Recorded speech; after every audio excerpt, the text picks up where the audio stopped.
welcome everybody to the Beer Guys radio show. Thanks for coming and hanging out with us, having a drink and some conversations. We appreciate it greatly.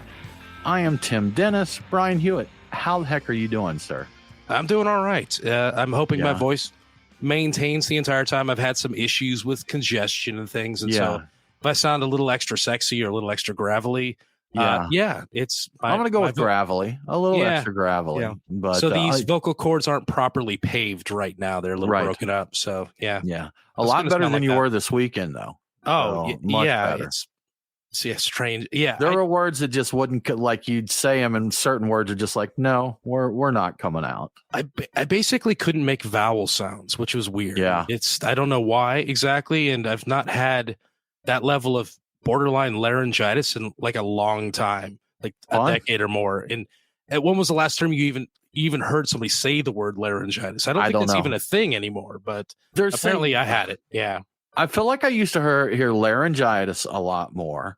I thought that I would be on fire a lot more as an adult and would have to stop, drop, and roll frequently. Yes. And that the Bermuda Triangle and Quicksand would be much greater threats to my life. Mm-hmm. So, yeah, my generation was definitely the generation of Quicksand. We thought that we would encounter way more Quicksand than we actually did. Yeah. You know what's really crazy is I have been stuck in Quicksand before. Like it's and I remember when it happened. So we were down in Florida, went down for a little vacation. Shout out to Cedar Key, Florida, which is a really cool place. And it is there's not much there. It's like a fishing and clamming town, I think, or oysters maybe. But there's a little place called the Black Dog Bar and Tables, if I remember right, which is just an absolutely phenomenal beer bar. So, we hung out there, but we went back and our condo was on, I think they called it the Back Bay. And at low tide, the Back Bay emptied out. So I was just mucking around there, seeing what was going on, walking along the bank, and I take a step and immediately all the way up to my knee, like my left leg was still on the beach, but my right leg hit that quicksand. And Brian, you remember our old friend Cat Alvarez? Yes, I do. So Cat was over there. He came and joined, and he comes over with me stuck in quicksand, and I can't get out because there's suction. For those of you who don't know, it really is a fairly unnerving thing to be stuck in. And Cat comes over, and because I'm yelling, he's on the patio of the condo like 100 yards away. He comes down there. And he walks up and I'm like, hey, man, I'm stuck. Can you help me out? He's like, yeah. He said, are you okay? I'm like, yeah, I'm fine. I'm just stuck. And he's like, okay, give me a second. And he takes out his phone and takes a picture of me before helping me out of there. So although not a frequent occurrence, I actually have been stuck in quicksand. So I guess the idea is if you ever get stuck in quicksand is you want to go like try and get yourself flat, horizontal, because it's really a matter of the more vertical you are, the more you can pierce down through, and the suction that's created by pushing all the air out from, like, trying to pull back out is like that air can't get back in as easily as you can pull your leg out, so that puts a lot of pressure on it staying in there. So I did lose a flip flop to the ordeal. That's it. Yeah, and if you were to ever catch on fire while in quicksand, there's just really no way you could stop, drop, and roll. You just couldn't do it. So. The nice thing is if it sucks you in, you will go out. It will extinguish the fire. So that's a good point. That's the silver lining, I think, is what they call that, Brian. The silver So what's the preferred method of death? Is it death by fire from not being able to stop, drop, and roll, or death from suffocation? I'm not sure which one would be worse. Depends on your kink, Mike Nate. Which one are you more into? That's really the answer. I feel like the fire would be more painful, but the suffocation would be more mentally draining. So both sound like they suck. I think they're both pretty mentally draining. Yeah, both pretty awful. So, Nate, how are you this week, sir? Thankfully, I have never encountered quicksand, nor have I needed to stop, drop, and roll. So good. All things considered, I've had a pretty good week. Bermuda Triangle ordeals? No Bermuda Triangles. I've stayed on dry land this entire time. All right.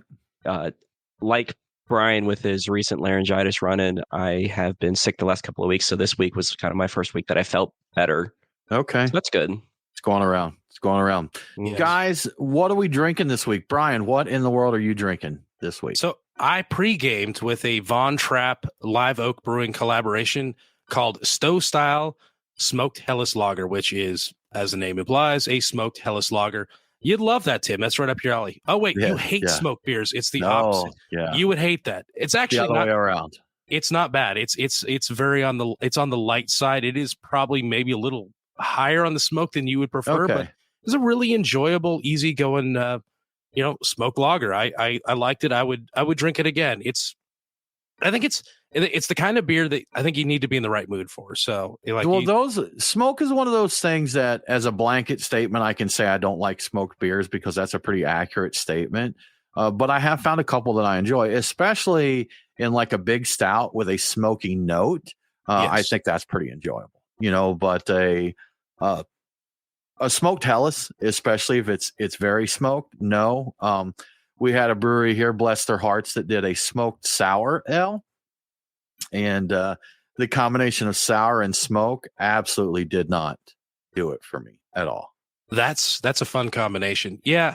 I think smoke it's Frankenrock. Was that what it was called, Brian? Do you remember the one? Was that Wild Shout out to Wild Heaven. Yeah. Not Frankenrock. Yeah. I think that may have been it. So anyhow.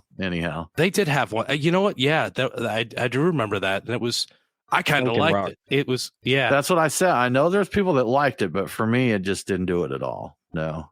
Yeah. That's, it's like forgetting the brewer right now off the top of my head, but smoke is a flavor. It can be applied with other things that are complementary to good effect, or it doesn't have to be a one note thing. Smoke beer doesn't have to be just smoke. It can be more things. And if it is, it can have wider appeal. And I think that's maybe what stands between the rock beer style and being more popular, is that I think people that produce it seem to focus on, this has to be smoke, like all about the smoke. It can be smoked, but have other things going on. But are you thinking about Switchback?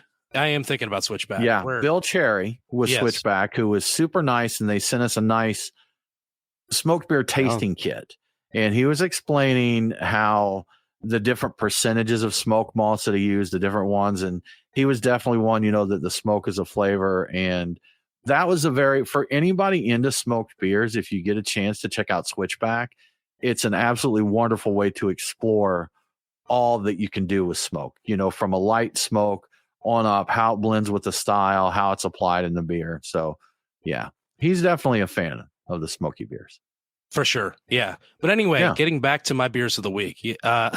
After that, I am now drinking a Highwire Bed of Nails. It's an English brown ale. We talked about brown ales, I think, last week. And this is something I just happened to pick up because I was buying stuff from North Carolina to support the people that were having issues. Good for you. Yeah. Good for you. It's one I hadn't gotten into. And so I'm drinking that now. And I do love a brown ale. And later on, I will be getting into a Parish Ghost X, which is a double New England IPA. It's their 10th anniversary of the Ghost line. And it combines all the favorite elements of theirs from the 2024 Ghost variants. So I'm looking forward to that. I will probably crack that open when we're talking to the Patreon folks after the show. Maybe earlier, but probably then. We'll see how it goes. Yeah. What are you drinking, Tim? So I have one. It's actually a new release, which I've been slacking on my new releases because I've got such a huge stack of beer here. I usually just trying to use up some of what I've got there, don't cellar them. Now's the right time, all that good stuff. But I did go out and get this one from Variant Brewing in Roswell, Georgia. Shout out to Matt over there, Matt and Lauren. And this is barrel aged mid-morning, which is a stout with maple, cinnamon, and Colombian coffee. And as I knew it would be, it's delightful. I didn't even get a chance. I just ran to the brewery, grabbed a couple bottles, and got out. Didn't even try it there at the brewery, but I'd had the base stout, the mid-morning, and I know the quality that Variant does in general. So I was pretty confident, and I was right. This is a really, really tasty stout. And it is a 0.5 liter bottle of an Imperial Stout. I don't even know the ABV on it, but that's definitely enough for me for one show. So that's what I've got on. I'm a one beer a show kind of guy anyhow. So, I'm all set. But Nate, what are you sipping on?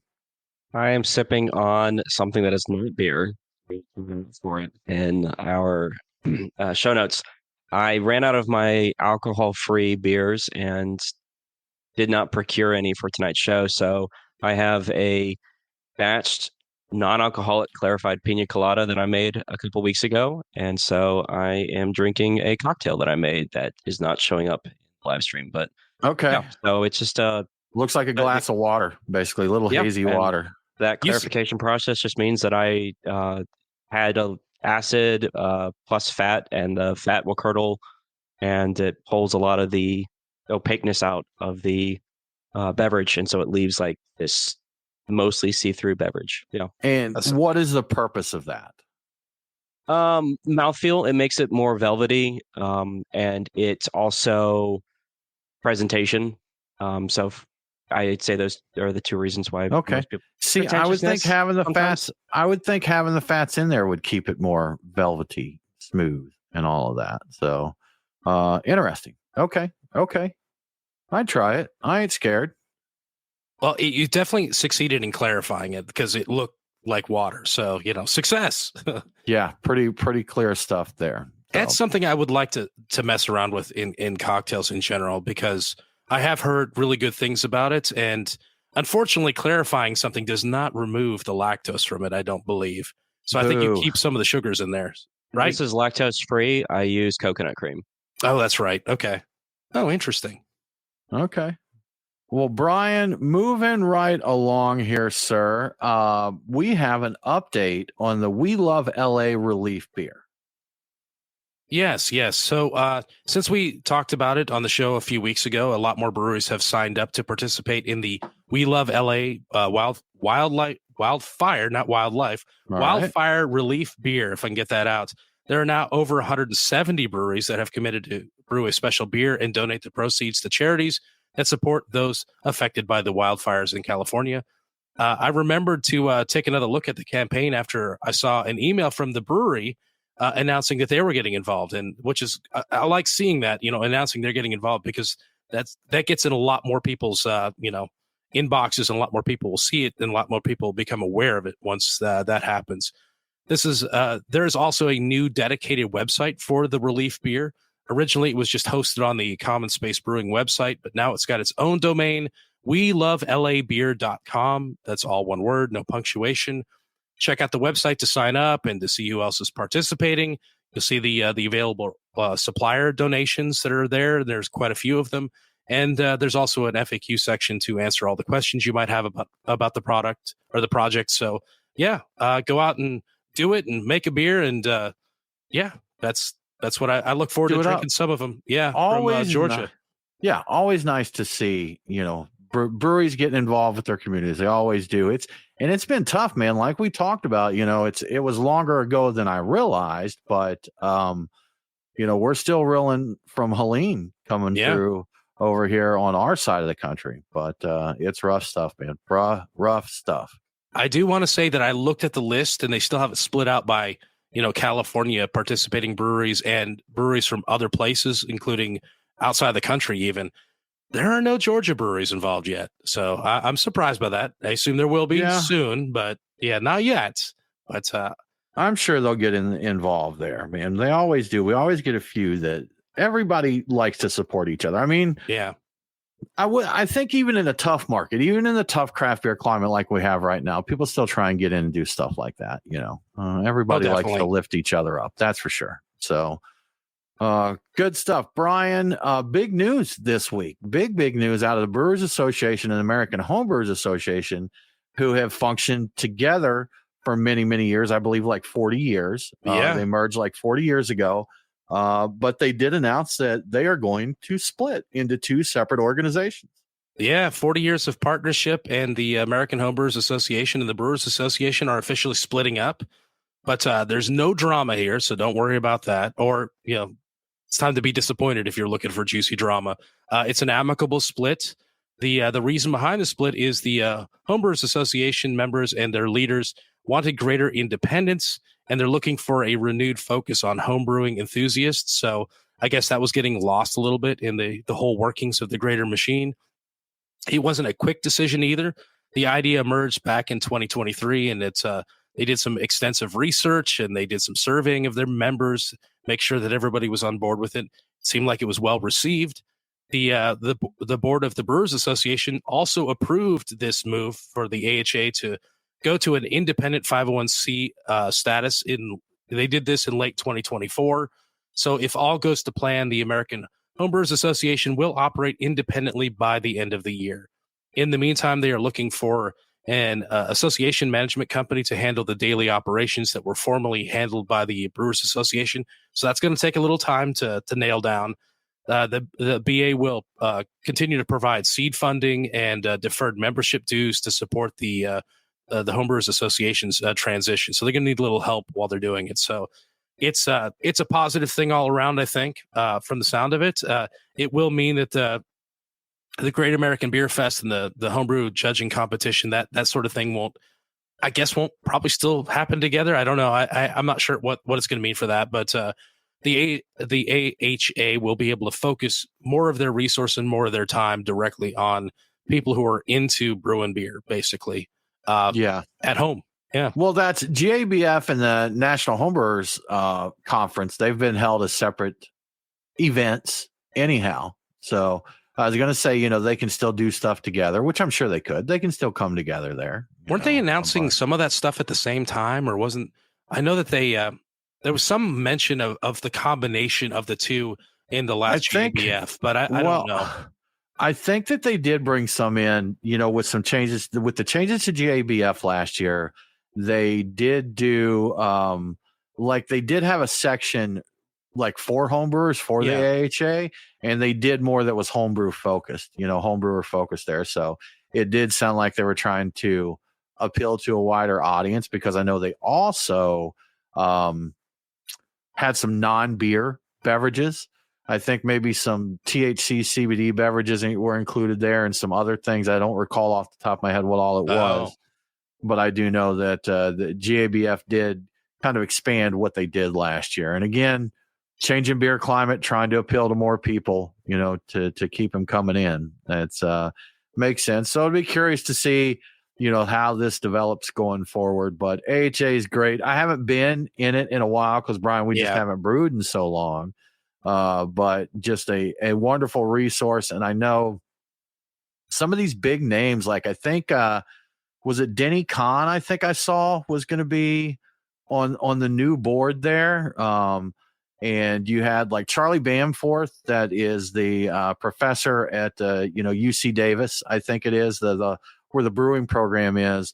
These guys were hanging out on the forums there answering homebrewers questions. So you had a few of the most brilliant people in the brewing world there to answer questions for you, just hanging out in the forums answering questions. So really great organization. If you are a home brewer and you're not a member of the AHA, it's definitely worth joining. There's a lot of good resources. You get Zymergy magazine, which is cool to go through, and that. So anyhow, good luck to them. Will be interesting to see how all of that develops. I was specifically going to mention Zymergy magazine. I really enjoyed that. That was a fun thing to page through, especially when I was brewing. So many ideas, so many things to try out. And every time this comes up, I'm like, oh man, I should renew my membership and start brewing little batches on the stove and just see how it goes. Yeah. Get some Quake yeast and throw something together and just rough and see if I can make a saison where you don't have to muck with temperatures and that. So something fun like that. Just approximating synesthesia saison that we did before with Quake yeast. You see how it goes. One of these. You don't even have to use Quake yeast, Brian. You don't have to worry about the unless you're just wanting to play with some Quake. I don't think that would give you a saison necessarily. So, what are you doing over there, man? The reason I was thinking about that, is because I think that it operates in better temperatures without producing the off flavors that you might get from some other yeast strains. Like it performs better, and it's higher temperatures and whatever else. And that was my thought, is if I was going to do it here without all of our old homebrewing tech that we had, and can't control temperature or anything like that, and who knows how warm it's going to be. But remember, saison specifically, we actually put that in a heater. That's a good point. We did ferment that warm, so that may work out to my advantage here. Yeah, we cranked that. We tropical temp heated that one, man. We fermented that one. My AC at 85 degrees or something. And I get so much sun. It always gets so warm in here. And my wife's always about pumping up the thermostat. So yeah, actually, maybe I should just do that.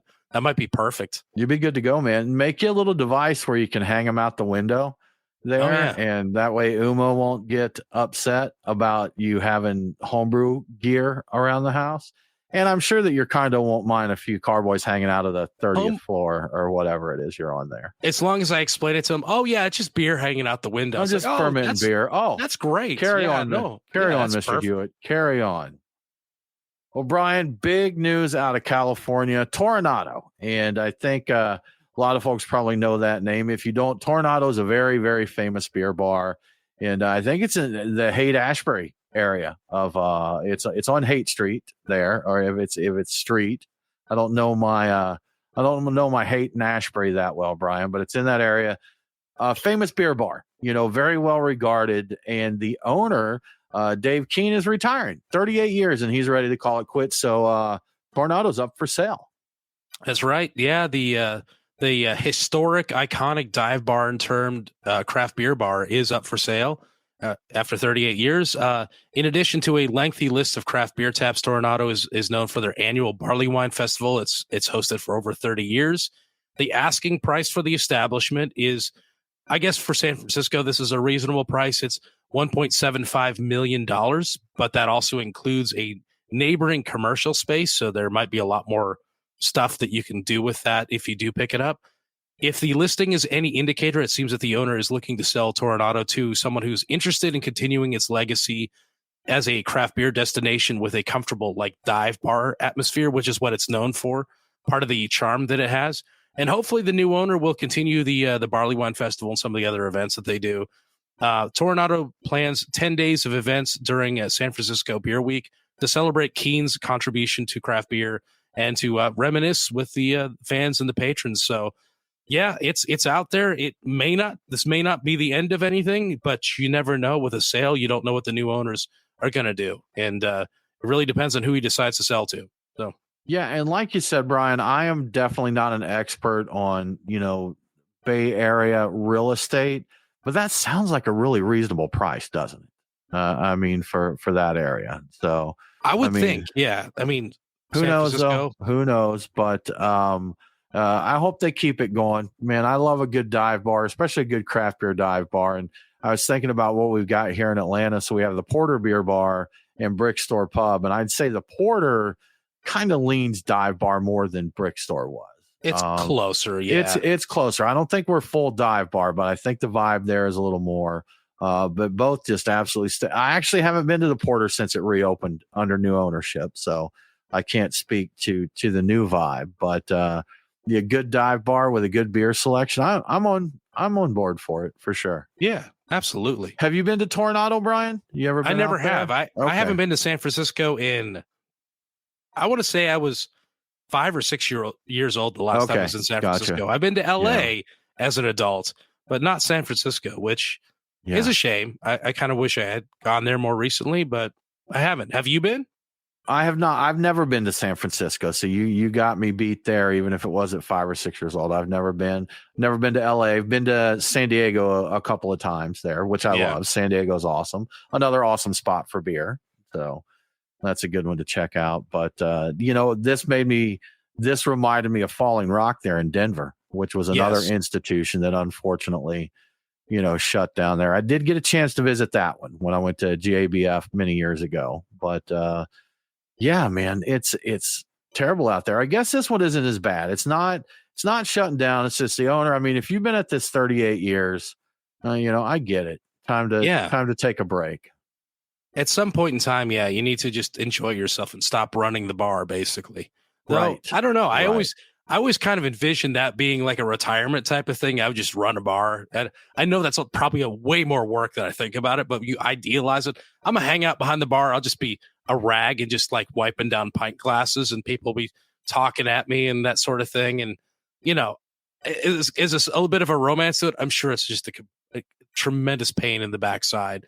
Oh yeah, by people who actually run it, but right. It's not Cheers, I imagine. No, and that's when you're on TV. That's what you see is the neighborhood bar, the old dude that's 80 years old behind the bar doing just like you said. He's got He's wiping a pint glass with a bar towel. He's hanging out there. They come in. He's like, "Hey, Charlie, let me get a beer." He's like, I got you, Joe, right here. That's the usual. Yeah. They don't tell you about or they don't show all the drunks that you got to fight out of there and all of that. So I'm sure there's plenty of adventure with having a bar, no doubt.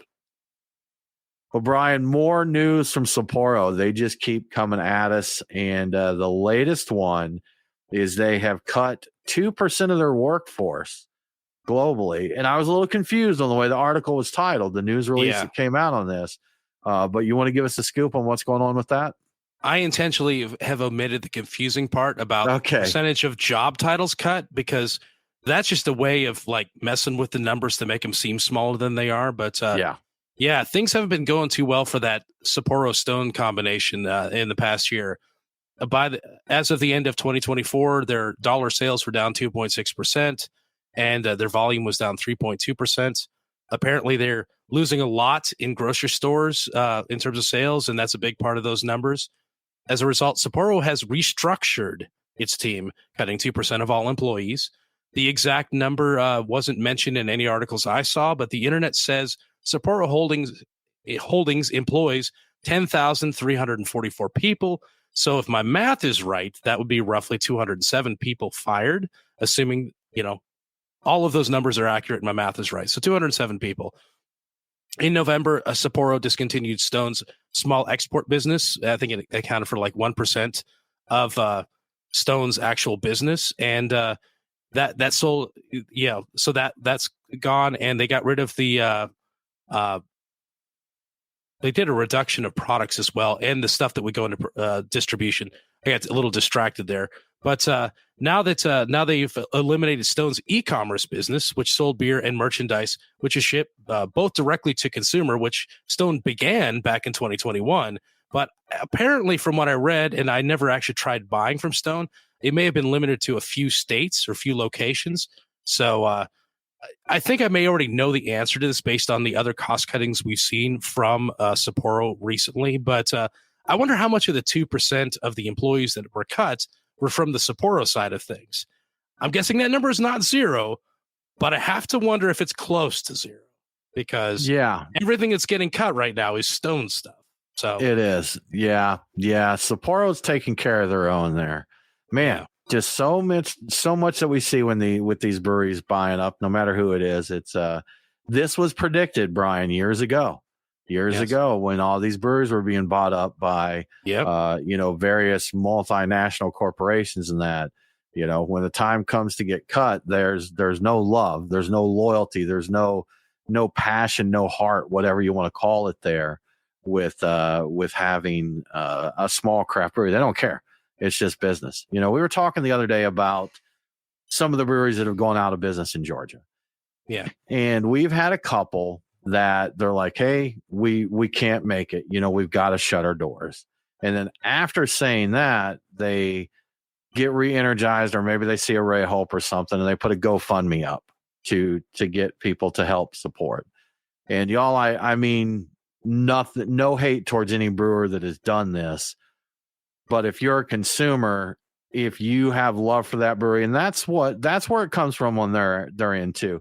There's a good chance that they know what the end result is probably going to be, but they're willing to take that Hail Mary to try and keep their blood, sweat, tears, passion, however many years they put into it, even if they know what the likely outcome is. As a consumer, if you love your local brewery, just know the same thing, that given to one of those GoFundMe, there's a huge chance you're just throwing money away. Because especially in the current craft beer climate, it's going to be really hard to turn around. If you're already to the point where you have said you need to close your doors, it's going to take a whole lot to keep those doors from closing. So, but Sapporo, Tilray, whoever, they're not going to care about that. They'll close down a 157-year-old Line and Cougar brewery and turn it into a pilot operation. They don't care. So it's definitely the case. They are looking at spreadsheets. They are not, there's no emotion going on there, because, these people came in later. They did not put the blood, the sweat into that. They just business, like a little bit of equity. It's business. That's it. It's a financial decision. And it's just crazy. I had something important I was going to say about in investing in the the GoFundMe's. The problem I have with that is a lot of those are presented with no information about how things are going to change to make the business do better or not need this in the future, because they can't keep coming back to their customers and saying, hey, we need another handout to get us going. Like, you got to make some changes. Like, there's something wrong with your business model. What are you going to do in the short term immediately to prevent to stay and even afloat, even if it's simply, hey, we built out too big for what the craft beer market is right now. How are you going to change that? If you've got a 50,000 square foot facility and a 40 barrel brew house, and you've got 15 people in there on a Saturday drinking beer, then what are you going to change here? How are you going to take care of that? And I hope they do have a plan. So anyhow. It's entirely possible if part of your plan is we need to stay open long enough that we can actually sell off X parts of our property to make this a more reasonable thing going forward, bring in a lot more capital, then that makes sense. That's a plan. But like, we want to reopen and I think we can turn it around. We just have to get more people in the door. I'm like, how are you going to do that now? How? What is the plan? What is a plan? Our plan is to get more people and sell more beer. Great. Yes. How are you going to do that? Yeah. So exactly. All right, Brian, but before we move along here, how about we give a shout out to our sponsor? Yes. So when you've got 20 taps to choose from, like you do at Truck and Tap, it's easy to drink beers from all around the country and sometimes the world. And my weekly beer picks often do travel the globe. You've probably noticed that. But sometimes you got to remember to drink local. We say it at the end of every episode. So this week, I'm showing the local guys some love with my beer picks. Here they are.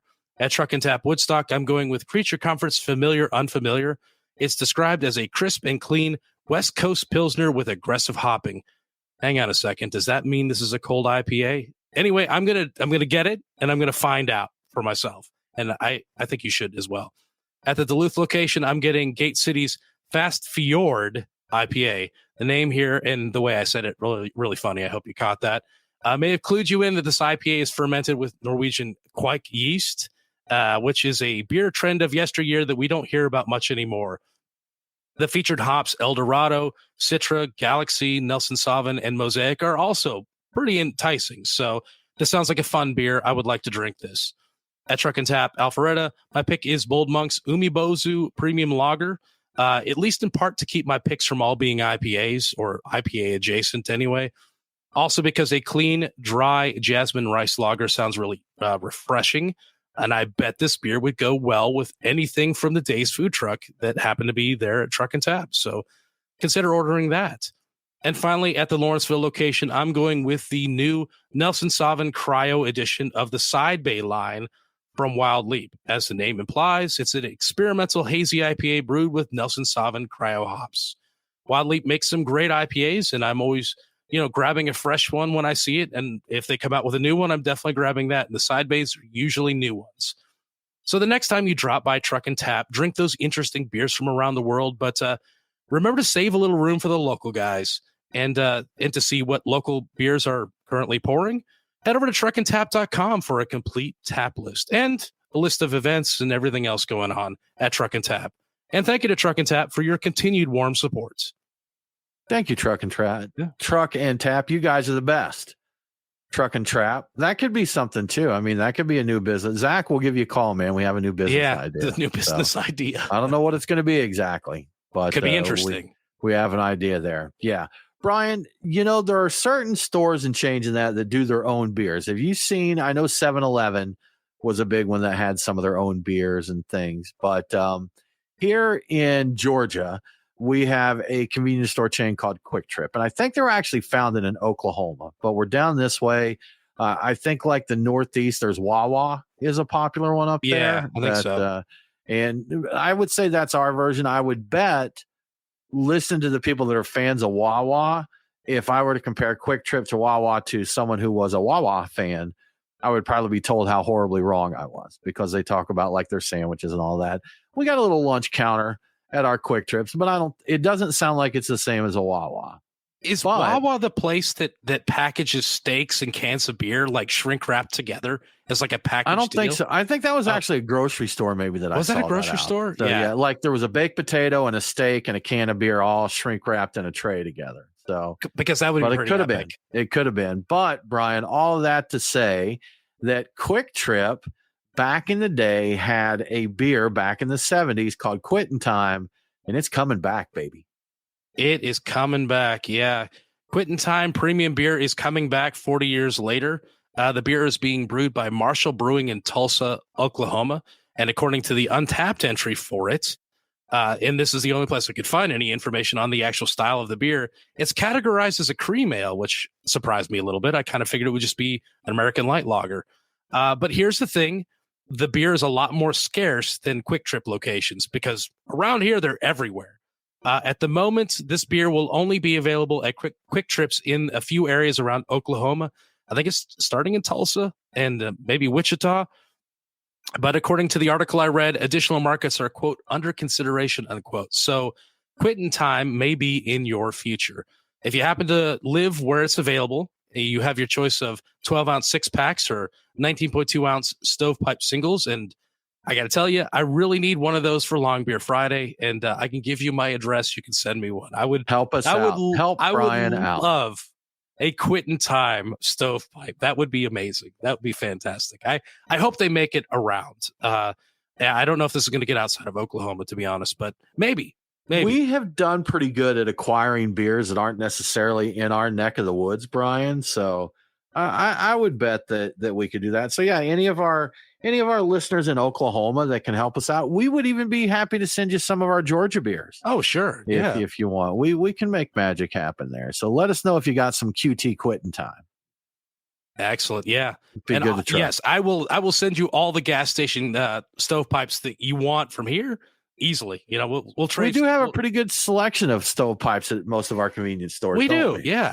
We have a pretty decent selection. Not the most amazing thing, but they are. Yeah. That is a convenience store staple. So if you adjust your expectations appropriately, it's actually a pretty good selection. Yeah, pretty good stuff, man. Yeah. Good stuff. Well, Brian, you know what? We'll have to give a shout to the folks at Vine Pair sometime because we do piggyback off their articles a good bit. They do some fun stuff. So we always, make sure to give them credit. This is from a Vine Pair article, but they did the 10 weirdest beer names of all time.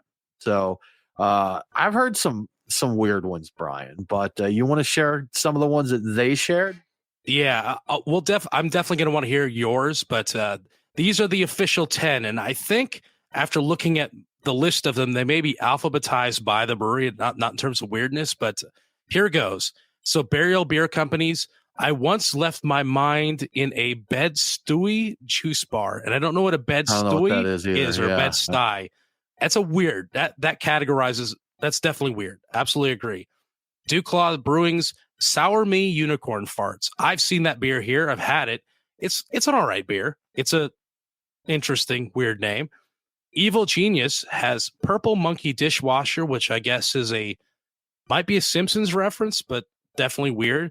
Evil Twin is famous for the weirdest of beer names. Like they're usually phrases, and this one definitely is multiple phrases. In fact, here's the entire name of the beer. Hey, Dad, did you change the password on our Disney Plus account? My ex-girlfriend is trying to use it and can't get in. That is the name of a beer. And I forgot to check, but I think it's a stout. I'm not 100% sure on that. So after that, we've got Gigantic Brewing. They have The Cat Ate My Stash and urinated, use a different word, on the Christmas tree. So that's a fun one. Gilman Brewing Company, Intergalactic Dad Pants. Fun and weird. Other Half Brewing, they have a lot of like vegetables and other food items that they name their beer after. This takes the cake. Double Potato Spaghetti Town. And I was reading the article.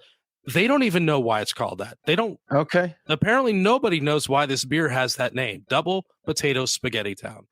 Well, I saw some of these names, Brian, and I think we may have shared this story on here before, but when we were homebrewing, we always gave our beers names. Yes. And we even created labels for them. It actually took a lot of fun in doing that. And There's a way that homebrewers can apply a label to where it sticks. Use milk, Brian, paper and milk, and it sticks to your, and they're real easy to take off when you need to rebottle. Yes. But we were struggling to come up with names, and we said something to the effect of, we ought to just like yell out the first few items we see and name it that. So, and Brian, that is the short version of how our gas can Viking helmet beer got its name. And I kind of feel like some of these are pretty close to the same method. Very likely. Yes. And my personal thoughts about what could be on this list, that was going to be one of them. Yeah. That was easily one of the weirdest. And it was one of the ones that got the widest viewing and tasting audience, because we did actually serve that at Burnt Hickory at one of the anniversary parties. Their anniversary parties. Yeah. That was a good time. I enjoyed that. And unfortunately, it was a very good beer, and it went really quickly because a lot of people drank it. So yeah. You know what? Since they're no longer in business, they can't get in trouble. So I'll just say, for the government, we wrote up a brew sheet and claimed we brew at the brewer, but we didn't. We didn't totally brew it at the brewery. Breaking the law. Is there a statute of limitations for us? Do we get in trouble? I don't think so. I don't think we'll get in trouble. Okay. If Scott Hedin goes to jail, he probably deserves it for something or other. Sure. Anyhow. Yeah. So, yeah. They're just looking for a reason. So I'm going to cheat with this, because I'm going to use 5 Seasons Brewing, Brian, as some of my examples of crazy beer names. And unfortunately, 5 Seasons Brewing is a brewing. They had a few locations around the Atlanta area, but they are totally out of business now. Mr. Crawford Moran, who was actually on one of our earliest shows of Beer Guys Radio, right. Good friend, very, very passionate with hosting. They hosted us for bottle shares, homebrew stuff, and all that. So shout out to Crawford. He's a good dude. But in protesting some of the horrible beer laws in the state of Georgia, he would frequently name his beers like statements of things he wanted to see changed legally. As one example, this is a beer name. Dear Mr. Lieutenant Governor, you are a nice, smart, handsome fellow. Please allow us to do growlers of this IPA, and in parentheses, mango. So that was another one. And then I believe there was another one that said something like, and I'm trying to see if I can find it because I can't remember the exact ones, but I believe it was, can you believe that in 2018 in Georgia, we are still not allowed to sell growlers of this IPA to go? I believe that's a pretty solid approximation of what he named it. So, and you know what? Untapped kind of makes it tough when a brewery goes out of business. They remove all their beers from the database. So it shows, but you can still see the check-ins. You just can't see the list of beer. A pro tip, and I don't have a paid account or anything. If you go into the brewery, click into the brewery and view all the beers, and you do the filtering and the sorting, there's a checkbox that you can say out of production beers. If you check that, it will show all of their beers again. So Let me see. Yeah, that does only work. Beers out of vintage, variances, and out of production. There's look at that. There they are, Brian. That's right. There they are. Yeah. There you go. Brian dropping the pro tips That's how I do my research. So, I had to go looking for Orpheus had their beer, and I couldn't there's no chance I could remember the full name of it. Like a white curtain blowing in the draft from a half-open window beside a chair on which no one sits, which I think it's from a poem. That's a little literary. But it's weird, and it's kind of iconic in our state as being one of the more unusual, more interesting names. People, mention that white curtain beer. So anytime anybody comes out with a beer with a slightly unusual name around here, for a while, people would just reference Orpheus. I'm like, that sounds like an Orpheus name beer, Yeah. One of my other favorites was Today I Choose Violence. Like that a lot. But you know what? There were a couple more in that list I didn't get to. Let me get those really quick. The Veil has I Am Derek Cheater. That's the name of a beer. Thirsty Planet has a hot mess inside a dumpster fire inside a train wreck, which I believe is a quote from something, but it doesn't sound good. It sounds like a bad time, Brian. Yeah, it does sound like a bad time. And possibly my favorites of just weird is Youngblood Beer Company has the John Wick of cheeseburgers, which is weird for so many reasons. The John part of John Wick is misspelled, and What does that even mean? The John Wick of cheeseburgers. I have no idea. Yeah. I don't think they do. No. But that's like, in something simpler, Variant, who I'm sipping their stout now, they have a beer called Snake Money. And I remember the story I don't know the exact details of the story, but it was something about one of his employees like selling a snake to someone else, or that something that involved a snake and money. And I guess they had a few beers one time or something, and somebody said something about, "Hey man, can I get this?" And he said, "You still owe me snake money." Something along those. That's a loose interpretation of it. But I found a few more of the 5-season ones. Here's one called "Why Hast Thine State Legislator Forsaken Us Small Local Brew Pubs?" IPA. Okay. And then we've got, "Can you believe that in the 21st century in the United States of America that the state of Georgia won't allow a brew pub to sell beer to go?" IPA is the name of that one. So. I had that one. I'm pretty sure I drank that one. That's a great one. Yeah, that was a good one. For what it's worth, 5 Seasons was the first brew pub in the city of Atlanta to sell a growler of beer to go when they did finally get the laws changed. So they were successful with their beer names. Actually, fun fact, y'all, let me throw this out here because I know you love fun beer facts. Taylor Harper, Georgia craft beer lawyer. Yeah.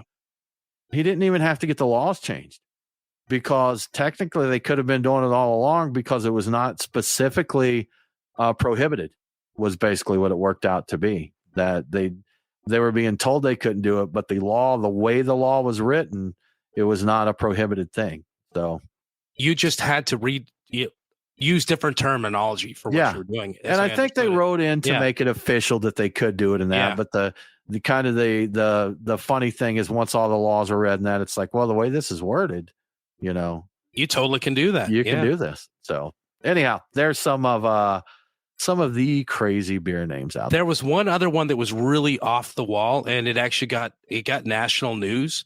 Do you remember Printer's Ale's "Donnie is the Talented Wahlberg"? Do you remember that beer? Didn't Wahlberg get a can of it or something? He got it and drank it and said it was great and thanked them for it. So that was weird, and I'm not even sure why they came up. I think they tried to do a few more after that they were trying to get more attention nationally. None of them hit, and I'm like, but that first one was like, the first time was weird. The other times was like, all right, you're trying to do the same thing, but that first one was like, why? And how cool is that it worked out for them? So that was fun. So that was fun. I remember that. That one. That was a good time. Well, Brian, here's something we all love, and it is that time of the year, as they say. We have info on the states that have the highest taxes on beer. Yeah, this is another one from VinePair because they like to do these infographics and put together these fun charts, and we like talking about them and stealing them basically. But so the federal government collects an excise tax on fermented malt beverages that ranges from 11 cents to 58 cents per gallon, depending on production quantity and the brewery's location. But in addition to that, each state and the District of Columbia has its own beer excise tax. And in some cases, that far exceeds what the federal government's taking in. And that they can range from 2 cents per gallon on up to a whopping $1.29 per gallon.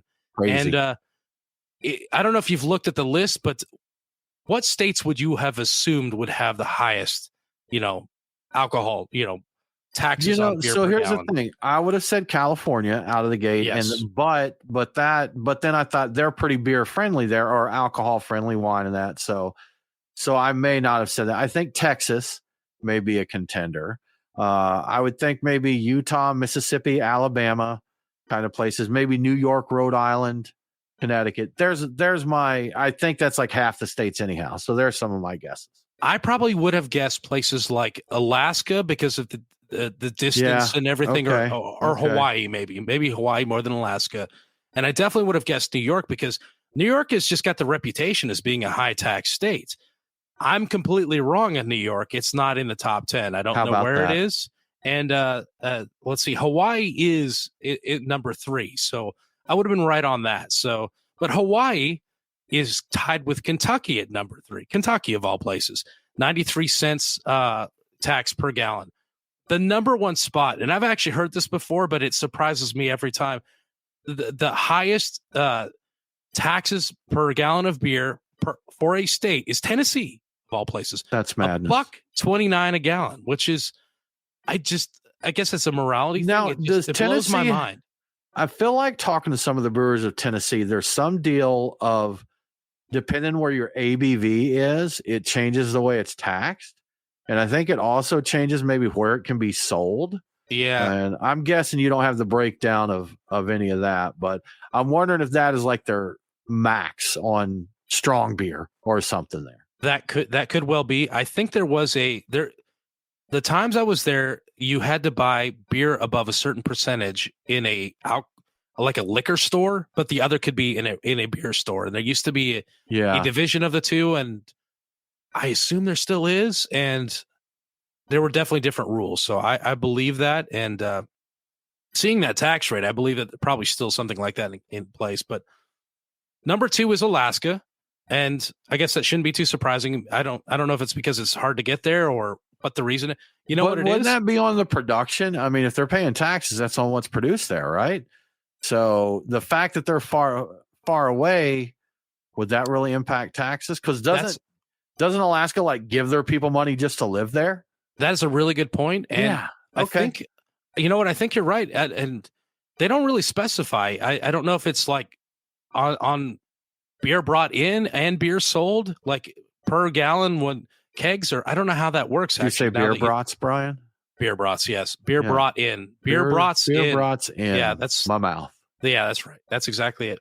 Yeah, I don't know. I'm not 100% sure exactly how they assess that, but I would assume it's just at some point when beer is sold in these states, they are adding this tax, regardless of where it comes from. It occurred to me that I think Alaska has a bit of a drinking problem in some areas, and this may actually be to try to curb that by adding disincentivize. There's nothing else to do there. The consumption of beer. So this could well be for that reason. But yeah, $1.07 per gallon. I already mentioned Hawaii and Kentucky, number 3, 93 cents a gallon. Washington, D.C. is in 4th place with 79 cents a gallon. South Carolina and North Carolina follow up with 77 cents and 62 cents. Maryland, 60 cents. Alabama, there it is. You mentioned Alabama, 53 cents a gallon. They're number 8. Florida and Georgia is number 9 with 48 cents a gallon. We look pretty good compared to Tennessee, but not a shocker. Yeah. Why are we in the top 10? You know, we should be a little bit more friendly than that. Yeah. And Brian, Minnesota at number 10 there, finishing out the top 10 at 47. But man, what a huge gap between number 1 and number 10 on that list. Oh, seriously. 47 cents to $1.29. That's quite a difference there. Tennessee kind of blows my mind with that level. Tennessee, what are you doing, Tennessee? There's a 22-cent jump from number 2 to number 1. I'm like, why are you charging so much? Or, for beer? Maybe it's a morality thing. Pure madness, Brian. It is pure madness and insanity. Yeah. Always interesting to see this kind of stuff, man. But y'all, I think that does it for the show this week. We appreciate you coming and hanging out with us. Always a good time. If you dig what we're doing, we'd love for you to tell a friend to listen to the show, share it, post it on your socials, talk about an article or something you liked. We would be very appreciative. If you really like us, like a whole lot, like us, then please do consider supporting us on Patreon. Just go to patreon.com/beerguys. We'll give you some cool perks. We'll get you on our Discord server to talk about all kinds of crazy stuff and to join us for the after party after the show each week. With all that said, y'all, we thank you so much for tuning in. We hope you have a great week. And don't forget to drink well. Cheers.